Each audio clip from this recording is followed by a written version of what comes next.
يعطيكم العافية. مبروك للجميع. البيتكوين طلع تقريبا 48,000 دولار، الإثيريوم تقريبا 3,400 دولار، السولانا 170 دولار، دوت 32 دولار. مجتمع العملات الرقمية كله مع بعضه بوضع أخطر. فشو عم بيصير هناك، وين احنا رايحين، وشو ممكن نتوقع من الفترة الجاية علينا؟ إذا فيديوهاتي بتفيدك أو بتحب هذا النوع من المعلومات اللي أنا بعطيك إياها، فتنساش تضغط لي لايك، وما تنساش تيجي تشترك بقناتي تحت عن طريق سبسكرايب. هذا الامر راح يساعدني كتير وراح يدعمني كتير، فشكرا كتير لك. قبل يومين كنا موجودين بوضع حرج، كنا موجودين بمفترق طرق. الاخبار كانت تجذبنا نواحي الجانب الايجابي، بس الاحداث اللي هتنقول السياسيه كانت تجذبنا نواحي الجانب السلبي. فهتنبلش التصويت على القانون الاساسي بامريكا، الانفراستراكشر بيل، اتأجل لشهر 12. اللي حدث كان عن التصويت للقانون الأساسي بأمريكا على تعريف معنى البروكر. هذا الأمر اتأجل لشهر 12، وإسا معنا شهرين اللي ممكن نقعد فيه متريحين أكتر، إنه التغييرات هاي مش راح تصير. الحدث الأكبر لهذا الأسبوع هو كيف طلع النائب عن الميزانية الأمريكية وقال إحنا مش راح نمنع البيتكوين كيف ما الصين عملت. يعني لكل الناس اللي كان عندهم هذا الخوف وسألين حالين هل ممكن أمريكا تساوي كيف ما عملت الصين، هي إجا الجواب هن مش راح يساووا هذا الأمر. الأمور والرقابة والتغييرات هاي بالقوانين اللي عم بنحكى عليها بأمريكا هي مركزة نواحي العملات المستقرة ومش العملات الرقمية. راح يكون موجود هناك فصل واضح بين القوانين اللي تطبق على العملات الرقمية وبين القوانين اللي تطبق على العملات المستقرة. العملة المستقرة اللي ما بعرفش هي الستيبل كوين بالإنجليزي، وهي العملة اللي عادة مدعومة بأصول زي الدولار، زي الذهب، زي أملاك مختلفة اللي بتحافظ على استقرار العملة مقابل الدولار. فهذا الحدث هي عبارة عن شعلة اللي أنا بستناها نواحي مستقبل كبير جدا اللي جاي من الاقتصاد الأقوى بالعالم أمريكا. وهات نحط الأحداث السياسية على جنب ونحكي على المؤسسات وشو عم بيصير هناك. تيك توك منصة اجتماعية للي ما سمعوش عنها، اللي فيها فوق 1 مليار مستعمل حاليا، أعلنت إنها راح تبلش تستعمل NFTs Non-Fungible Tokens من شبكة الإيثيريوم بمنصاتها. لهذا الأمر مهم في سببين. أول سبب هو كيف احنا بنعرف تيك توك هي واحدة من الشركات اللي اعلنت بالماضي انها رح تشتغل لمنع الناس من انها تنشر مواد بالعملات الرقمية، وانا واحد من الاشخاص اللي وقفت من استعمال هذه المنصة بسبب هذا الامر. كل مرة كنت احط فيديو اللي بيتعلق بالعملة الرقمية تعمل لي فلاج وتعمل لي بان للفيديو، وهذا السبب وقفت. ففكرت انه خلص تيك توك رايحة ضد العملات الرقمية، بس شكله انها بدها تعمل فصل هناك، بدها تعمل فصل بين صانعي المحتوى وبدها تعمل فصل من الامور اللي ممكن تبيعها هي عن طريق هاي المنصة، وياه بدها تستعمل NFT، بدها تستعمل شبكة الإيثيريوم هذا الامر. وهذا معناه انه 1 مليار مستعمل من التيك توك راح يكون له امكانيه بالدخول بالNFT بالايثيريوم، راح يسمع عن هذا الموضوع اذا ما سمعش قبل مره، وراح يكون في هناك كمان مصدر اخر للسيوله. خبر مثير جدا لصانعي الNFT وللناس اللي بتمسكوا بالايثيريوم وبيستثمروا بالايثيريوم. واذا عم نحكي على الNFT وعم نحكي على الايثيريوم، مش بس تيك توك عم تسمح لهذا الامر، تويتر راح تسمح للناس يستعملوا مثلا هناك البروفايل بيكتشر، صورة اللي بحطوها على البروفايل يحطوا هناك NFT، وعشان يفرجوا للناس انه هذا الNFT حقيقي ومش بس نسخة او بس هيك سكرين شوت يعني عن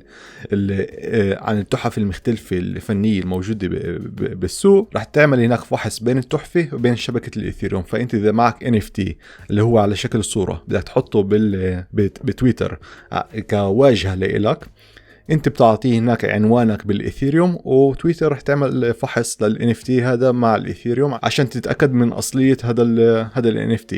فراح يبين لك هناك اشاره ايثيريوم صغيره بجانب البروفايل بيكتشر تبعك. هذا راح يكون كمان شعله كبيره جدا. تويتر مجتمع كبير جدا اللي كمان هني رح يسمعوا شو معنى الNFT، كمان رح يسمعوا عن الايثيريوم ورح يتعلموا عن هذا الامر، ورح يكون كمان مصدر سيوله اخرى للايثيريوم كبير جدا. انا بعرف انه بالاونه الاخيره عم نسمع كمان اخبار شوي سلبيه بالايثيريوم، خصوصا مع مزارع تعدين الإثيريوم بالصين، زيها زي البيتكوين. مزارع تعدين الإثيريوم بالصين عم بتسكر، والتاني أكبر مزرعة تعدين الإثيريوم بالعالم سكرت بالصين. هذا الأمر طبعا سلبي مش إيجابي. في كتير ناس اللي حطوا علامة سؤال هناك، هل معناه لا مركزية الإثيريوم بخطر؟ هل معناه رح يكون في هناك مشاكل من وراء هذا الأمر؟ طبعا الإثيريوم هي واحدة من العملات الرقمية الأكثر لا مركزية بالعالم، موزعة بشكل كبير جدا بكل أنحاء العالم. وإذا طفت حتى لو الرقم 2 بالعالم اللي هو تقريبا 22% من قوة تعدين الإثيريوم سكر بالصين، هذا ما بقوليش إحنا موجودين بخطر حاليا. وبعدين نذكر إحنا متوجهين نواحي البروف اوف ستيك. هاي مزارع التعدين كلها بيشتغلوا بالبروف اوف وورك، إحنا رايحين نواحي البروف اوف ستيك، وإن شاء الله مع نهاية هاي السنة أو مع بداية السنة الجاي راح نتطور نقلط لهي المرحلة الكبيرة جدا. وهذا الأمر راح يغير وجه الإثيريوم، راح يغير وجه هذا الاستثمار. راح تكون الشعلة الثانية لهي السنة نواحي انطلاق كبير جدا للعملات الرقمية، وخصوصا للعملات الموجودة بالإثيريوم والإثيريوم بشكل خاص. بجانب الإثيريوم اليوم راح أغطي كمان عن الكاردانو، وراح أحكي كمان عن السولانا، وراح أحكي عن تيرا، عن اللونا. كاردانو هي واحدة من العملات اللي مع الانطلاق هذا الكبير اللي شفناه هتنقول كانت من العملات الأضعف بهذا الانطلاق، مع إنه عملنا تجديد كبير جدا بشهر 9. كتير من الناس تعلموا إنه هذا التجديد مش كافي لنوصل للمرحلة القادمة بالكاردانو.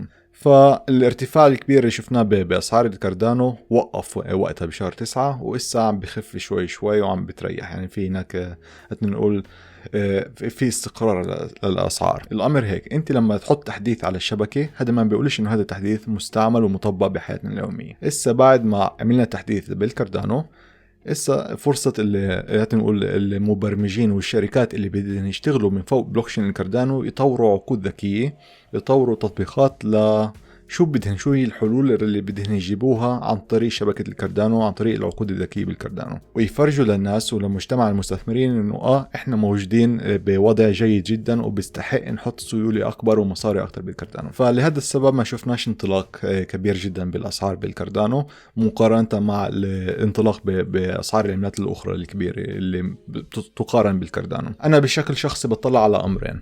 أول أمر بطلع على تطور وتقدم الكاردانو بأفريقيا. كاردانو عم تشتغل مع الحكومات بأفريقيا، بعض الدول بأفريقيا تطبق نظام تعليمي لتأكيد شهادات الطلاب وتأكيد علامات الطلاب عن طريق شبكة الكاردانو. وإسا على الكاردانو تعمل تسويق لشو عم بيصير هناك وتجذب مستثمرين نواحي هاي الفكرة. شوفوا لا يعني احنا موجودين بأمر الواقع، في تطبيقات عنا وعم نغير من حياة العالم. تاني أمر بدي أشوف عدد العقود الذكية بالكاردانو يرتفع، وأشوف تطبيقات والسيولة كبيرة بالكاردانو. حاليا مش شايفينه، بس احنا بنتابع وبنشوف شو راح يصير مع الوقت. انت إذا بتعجبك فكرة الكاردانو، أي لحظة حاليا هي لحظة جيدة للاستثمار، بس هذا ما بيقولش إنك رح تصير مليونير بين يوم وليلة. هاي استثمار للمدى الطويل. السولانا حاليا موجودة بفترة نقول تصحيح واستقرار للأسعار. انطلقت السولانا بشكل سريع جدا من الشهر الماضي لهذا الشهر. شفنا ارتفاع كبير جدا بأسعار السولانا اللي أنا بعتبره بدون أساس. يعني هذا كان بس يعكس حماس المستثمرين ومش أمر الواقع. سولانا حاليا بعدها موجودة بالبيتا، يعني بعدها موجودة بفترة التجربة، يعني مش موجودة بالألفا. فيش هناك نقول نسخة عن السولانا اللي هي نسخة مستقرة اللي تستعملوها يستثمروا فيها الناس. وعشان هيك أنا واحد من الأشخاص اللي بعتبر الأسعار الحالية بالسولانا مرتفعة وما بتعكسش أمر الواقع. بس بلوكشين السولانا هو حاليا الأسرع بالسوق من ناحية عدد العقود الذكية. يمكن السولانا عندها أكبر عدد عقود ذكية بالسوق. يعني في تطبيق، وبنشوف كيف حتى ال NFT مثلا عم بيتقدم بالسولانا، وبنشوف كيف امور اخرى بالديفاي عم بيتقدموا بالسولانا. فاحنا متوجهين نواحي الامر الجيد، واعين المؤسسات شوي شوي عم بتفتح نواحي السولانا كمان. مثلا شفنا كيف جراي سكيل ضمت كمان سولانا لمجموعتها، لما قبل شهرين ضمت الكاردانو، لسه هي ضمت السولانا واعطتها تقريبا 3.24% من سلة استثمارها، يعني من نسبة سلة استثمارها يكون موجود بسيولة السولانا. فالأمر برجع لإلك، هل أنت مستعد تستنى سنة سنتين ثلاثة لتوصل سولانا لمرحلة الألفا، يعني المرحلة المستقرة وتشوفي هناك وضعها، ولا عم تدور على كمان مرة ارتفاع سريع جدا كيف ما فرجت قبل شهرين؟ وما ننساش عملة التيرا، عملة اللونا. الشهر الماضي ب30/9 تحديث الكولومبوس 5 وصل على الشبكة المركزية، انضم للشبكة المركزية، تحديث كبير جدا اللي بضم أمور كتير مختلفة، وأهمها آلية حرق العملات باللونا. لونا هي واحدة من العملات اللي بتشتغل شوي غير، عندها هناك 1 مليار عملة، اللي هذا هو السقف المحدد الموجودة هناك. بس هذا 1 مليار عملة مش ماكس سبلاي، هذا بس توتال سبلاي. لما توصل اللونا فوق 1 مليار عملة بلش تحرق من العملات وتنزل تحت 1 مليار. فدائما آلية الحرق بتمسك السعر بأرقام اللي هي أرقام بنطاق ثابت. بس هذا التحديث عمل أمر آخر بين اللونا والتيرا يو اس دي اللي هي العملة المستقرة من شبكة اللونا. انت لما تحول عملتك من اللونا للتيرا يو اس دي، عملة اللونا اللي حولتها بتنحرق، بتروح، يعني بضل معك بس اليو اس دي. بالماضي جزء من هاي العملة اللي كانت تنحرق كانت ترجع لمجتمع الناس المستثمرين بعملة اللونا. اليوم هذا الحرق صار حرق 100%، يعني بطل يرجع جزء منه للمجتمع، يعني صار مشابه جدا للحرق اللي عم بيصير بالإثيريوم. باللحظة اللي عم تنحرق عملة خلص بتطير من بلوكشين، ما بترجعش. فهذا أمر رهيب جدا بهاي العملة. وأنا واحد من الناس اللي بتابع كتير جدا عملة اللونا، عملة التيرا، وبدي أشوف كيف رح تتقدم بمجال الدفع وبمجال الستيكينج كمان. وآخر حدث اللي جاي من عنا من عالمنا العربي اللي حابب أحكي لكم عنه اليوم هو حدث الإكسبو بدبي بهذا الشهر بين 13 و 14 الشهر. رح يكون في هناك حدث عالمي بالكريبتو اللي ممكن تشتركوا فيه. أنا شخصيا للأسف مش راح أكون هناك بوقت الحالي، بس إذا بالمستقبل حبوا يشتغلوا معي جماعة الإكسبو وحابين يعزموني فأنا فاتح لهم أبواب الحوار معي. فلكل الناس الموجودين بالإمارات أو موجودين بمكان اللي من سهل بالنسبة لهم يوصلوا للإمارات، يوصلوا لدبي، وحابين يشتركوا بهذا الحدث الكبير، أنا بشجعكم، لأنه أنا متأكد رح تتعلموا كتير عن العملات الرقمية، عن مشاريع العملات الرقمية. وهذا طبعا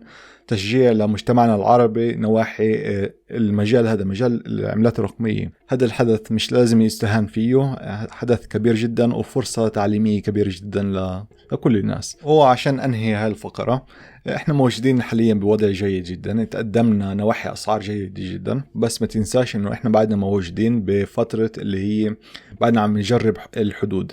الحد اللي لازم نكسره هو حد $50,000 بالبيتكوين. إذا ما نكسرش الحد $50,000 بالبيتكوين، هذا معناه إنه إحنا بعدنا موجودين بالداون ترند، يعني بعدنا عم نفرجي تنقول سقوف اللي هي منخفضة أكتر مقارنة مع الأسعار بالماضي. إذا كسرنا $50,000 وسكرنا من فوقها لبعض الأيام، هذا الأمر ممكن يكون بمثابة شرارة ثالثة لانطلاق العملات الرقمية نواحي أسعار أعلى. فانتبهوا مع الارتفاع اللي فرجيناه بهدول اليومين. هذا ما بقولش انه احنا خلص رايحين نواحي السماء بالاسعار، بدنا نحقق اسعار اضافيه عشان ناكد من هذا الامر. بس اي يوم اخضر بالنسبه لي هو يوم جيد ويوم مربح. ومبروك للجميع اللي حققوا ارباح بهالفتره وعززوا من الاسعار الصغيره اللي حكينا عنها بالفيديوهات السابقه. اذا في منكم اللي رايحين على هذا الاكسبو بدبي، اكتبوا لي تحت بالتعليق عشان اشوفكم ونحكي مع بعض ونتعلم اكثر من هاي الاحداث اللي راح يصير هناك. اذا عجبكم فادك هذا الفيديو اعطيني لايك، ما تنساش تتابعنا عن طريق سبسكرايب، وشكرا كثير لك على وقتك، ومع السلامه.